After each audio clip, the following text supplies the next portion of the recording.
கிறிஸ்தவ வாழ்க்கையை நம்ம எப்படி ஆரம்பிச்சாங்க? சபைக்கு வாங்கன்னு சொல்லி பாஸ்டர் கூப்பிடும் போது வந்து ஆண்டவரை ஏற்றுக்கொண்டு சமாதானத்தோடு தான் ஆரம்பித்தோம். ஆண்டவருக்குள்ள வாங்கன்னு சொல்லி கூப்பிடுறது எப்படி கூப்பிடுறாங்க? வாங்க. உங்க வாழ்க்கையில சமாதானம் இல்லையா? உங்கள் வாழ்க்கையில சந்தோஷம் இல்லையா? உங்கள் வாழ்க்கையில நிம்மதி இல்லையா? உங்களுக்கு பொருளாதார குறைவா இருக்கிறதா? உங்களுக்கு விளைவினம் இருக்கிறதா? வாருங்கள், ஆண்டவர் உங்களை வாழ வைப்பார் அப்படி சொல்லி தானே கூப்பிட்டு வந்தாங்க. இங்க வந்த பிறகு பெரிய பெரிய பிரச்சனை எல்லாம் வந்துட்டு இருக்க, ஒண்ணுமே செய்ய முடியலையா?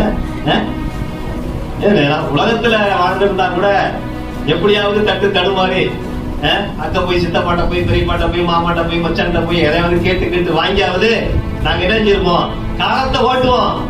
நாங்க சபைக்கு வந்ததுனால மாமா பாய்க்கிறாரு, சித்தப்பா பாய்க்கிறாரு, அண்ணன் பாய்க்கிறான், மச்சான் பாய்க்கிறான், அக்கா பாய்க்குது, என் வீட்டு வாசலே வராதுன்னு சொல்லுது. இப்ப எங்க போறது?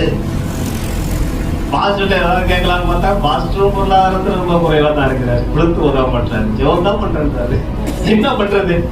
வாழ்க்கையில பல விதமான சூழ்நிலையில நம்ம எடுத்து வச்ச அடிய முன்னாடி வச்சு போவோமா பின்னாடி வச்சு போவோமான்ற ஒரு எண்ணத்துலதான் நின்று.